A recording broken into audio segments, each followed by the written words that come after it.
Deleted session, September 3, 1977. Ralph noted I had several questions for Seth. They had grown out of our activities in recent days, and I read them to Jane now. First, more on her eyes and other physical conditions. Second, last Thursday night, kidding around with Frank, Jane said I could have all the reincarnational material on my own lives that I wanted, but that she wasn't interested in her own, so I asked that we get some info on my Roman captain life since we had been talking about that one. Third, during a conversation, Jane and I had wondered why the members of the human species were so woefully ignorant of the internal structure of their own bodies. Not that we wanted or needed conscious control, but why didn't we have the conscious visual knowledge of the workings of our various bodily parts, be they heart, liver, or what not? Fourth, why does Jane sometimes feel so blue when she wakes up from a nap? Another question I had meant to ask but forgot to list had to do with our failure to do certain things, regardless of how often Seth mentioned them. She said, "Good evening." Now, in answer to, in partial question to, your question concerning conscious knowledge of the body's workings, I have several things to say. Perhaps, primarily, the answer lies in the necessity that man recognize the spontaneous source of his being. I will come back to that. More than that, however, your question of course reflects your cultural beliefs and assumptions, and so you do not realize that in some ways such conscious knowledge of the body's workings might limit rather than expand concepts and experience of the body and the self. I assume that by your question you mean, why does not man understand how his heart works? I confess that I do not quite know how to explain what I mean. In all the terms of common sense, of course, our body is composed of organs, heart, liver, and so forth, and I mention them at times.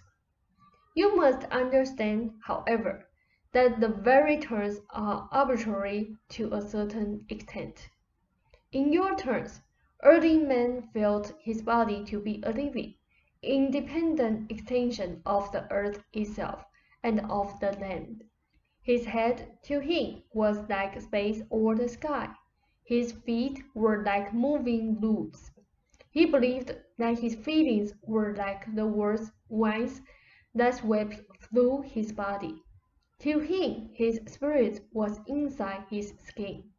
Blood flowed through him with refreshing life, as water flowed through the rivers, refreshing the land.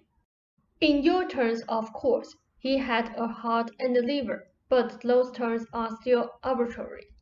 Early man related to his insides, then symbolically in a way that is now quite outside of your comprehension.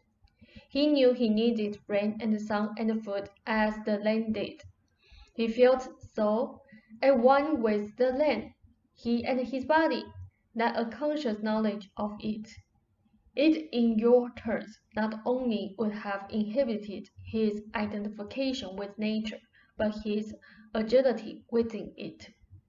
Such a knowledge as you suggest in actuality would not have added to his comprehension of his body, for he comprehended it very well. It would not have added to his health, for example, either, for he listened to his body so acutely that natural healings followed, as he sought from nature what his body needed. Perhaps a more recent example would help. There have been articles, Ralph noted, in the newspapers, They said about people dying of broken hearts after long periods of time, when hearts were simply regarded as mechanical pumps. No man's knowledge will alone save him from heart failure or heart difficulties, if such knowledge is not backed up by comprehensions of an entirely different order.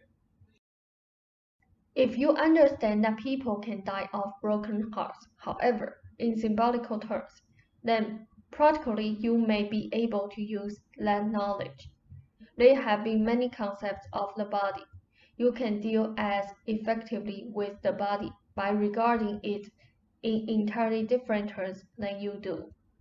Native cultures, believing that the courage or fleetness of an eaten animal became part of the hunter's mental and physical acquisition, handled the body in entirely different terms, and did very well.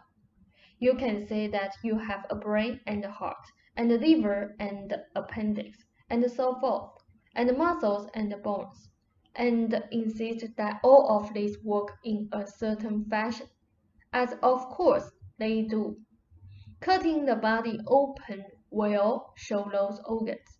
You can say with equal validity that the body holds a man's ghost, that it is filled also with the organs of all the animals a man has consumed, that one man has the heart of a lion, and in that framework that is true. I cannot explain this at all adequately. All I hope to do is to show you the assumptions behind your questions, and that is important. Physicians perhaps can be used as an example of men who do have a conscious knowledge of the body's workings. They should indeed then be the healthiest of men. Obviously, this is not the case. Man must be free to experience the body as he wishes, and to be aware of its spontaneous order. Medically, much can be done in your framework to alter bodily parts. The body is not just a physical entity, however, nor is its working completely the result of the condition of all of its parts. People in seemingly good health, for example, all parts functioning normally as far as you know, medically can suddenly die or become ill, while no reason can be found. Such cases can occur, among other reasons, because of relationships between or among body parts that in your terms do not have a physical status. Give us a moment. There are, for example, pressures that do not show, strained relationships between, say, organs that are not apparent medically. These can best be symbolically stated and will always represent states of mind or feelings. They affect bodily behavior, however, and bodily experience, and are far more important to health in basic terms. Give us a moment. For example, in your culture, some people feel that there is a struggle between their hearts and their heads, a conflict between emotion and reason. In other words, in many cases, now, meaning not in all, such feelings set up quite invisible but definite alienations, or lacks of balance between the heart and the brain, so that delicate relationships between them are upset. Those relationships affect physical organs, but the medical profession is not used to thinking in terms of relationships that cannot appear under a microscope. Early men, still really knowing nothing of the body's organs, did not feel that particular kind of disorientation. Man has an inherent knowledge of his body. On some occasions, specific knowledge of the various parts leads him to forget other issues, and leads to a mechanistic approach. Give us a moment. You have categorized by part. Certainly it seems. The great part of emerging knowledge, when in your terms, taboos were broken and the medical men were allowed to dissect corpses, to see what was before hidden. Yet again, men who felt they had the fleetness of the gazelle, the heart of the lion, or whatever, did not need literal knowledge in your terms. It is quite correct to say that your body is composed of everything you have consumed. Also, each bird, animal, and plant, let those qualities from your flesh ever change their form. A conscious knowledge of the eyes working will not necessarily give you better vision. To a certain extent, that system, while it has its advantages, is also limited and differently slanted in certain directions that can at least, at times, mitigate against the body's health and well-being. The body is given mechanistic qualities. The heart is a bump, for example, but everywhere there are examples where people act in an entirely different fashion. Medical men are taught that certain muscles or organs do thus and so. People who should have died 10 years ago by such prognosis still live, while others who it seems should have lived died. Man has knowledge of his body. This need have nothing to do with detailed information about its parts. Each man feels his relationship with his body. Your belief structures have clouded the practical use of that knowledge, however. Give us a moment. As to Ruber, the relationships between his bodily parts are being corrected. I am not speaking of stands here, but of those invisible relationships mentioned earlier. For he felt earlier as if he were literally a self divided, so that one part shouted discipline, and one shouted spontaneity. One shouted go ahead, one shouted slow down, be cautious, and these feelings of separateness were reflected in the body. There have been considerable changes even since our last session, and I hope you have noted them. Feelings and emotion cause tensions under certain conditions that are not necessarily physically apparent, but that change the body. In your terms, the body grows in time. So do beliefs. Ruber is completely changing emotional and intellectual beliefs of long standing. His poor mobility did not exist alone, but reached back to an archaeology, say, of beliefs that affected his sinuses, jaw pressure, and so forth. That archaeology is winding backward. The body is making excellent progress in an overall way. He goes through new stances quickly now. Even the smallest alteration of stance and muscular attitude affects the eyes. A child's eye level is a tabletop. Ruber got along well looking straight in front of him. The visual area is enlarging. The jaw pressures are constantly being minimized. This also requires changes in the eyes. The entire posture requires a tightening, however, of all muscles, including eye muscles. The body is letting down. You can, and you have, helped him by reminding him that this is safe, that the body's protection and his own lies precisely in the body's agility and quick response. You have changed your own beliefs. This is reflected in your household, but you did not have Ruber's backed up, so to speak.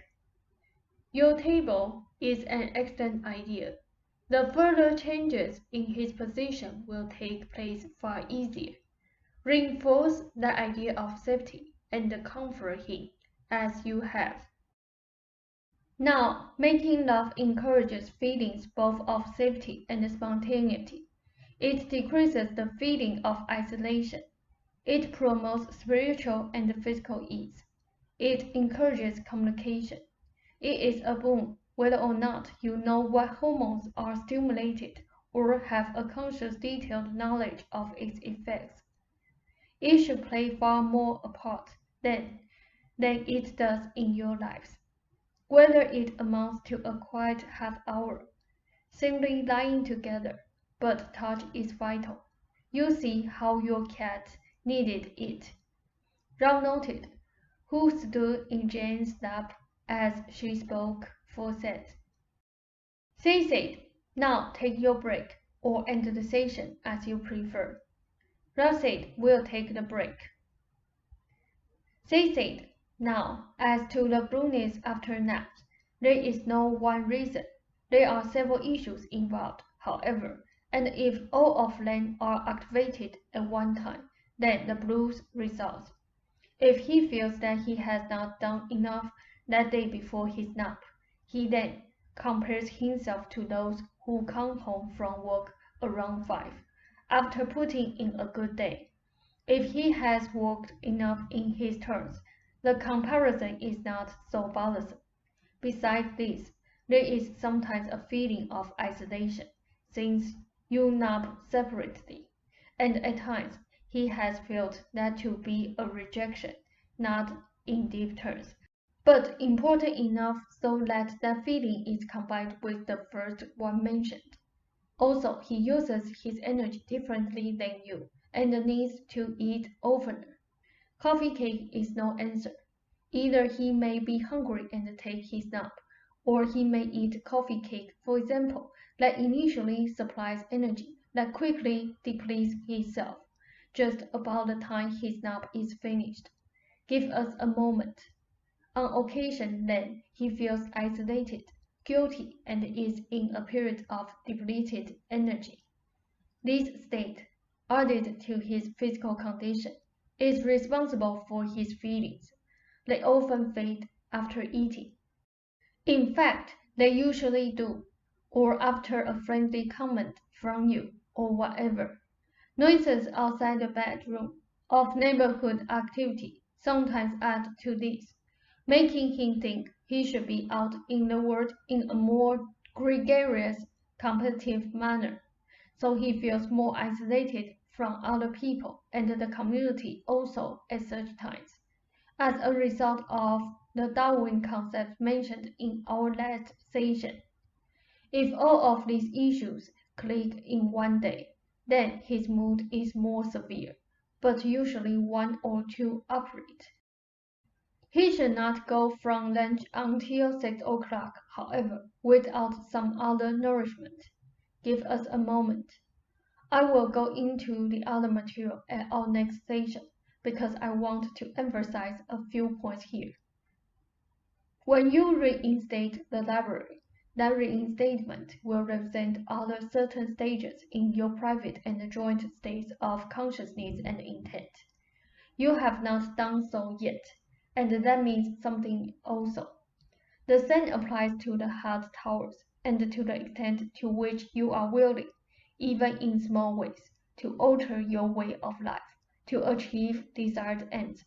It means something that you do not make love more often, also, and I am not necessarily referring to hours of rollicking passion, either, but to an allotted time to the simple pleasure of body and mind together, and to a kind of communication that is important for its own sake.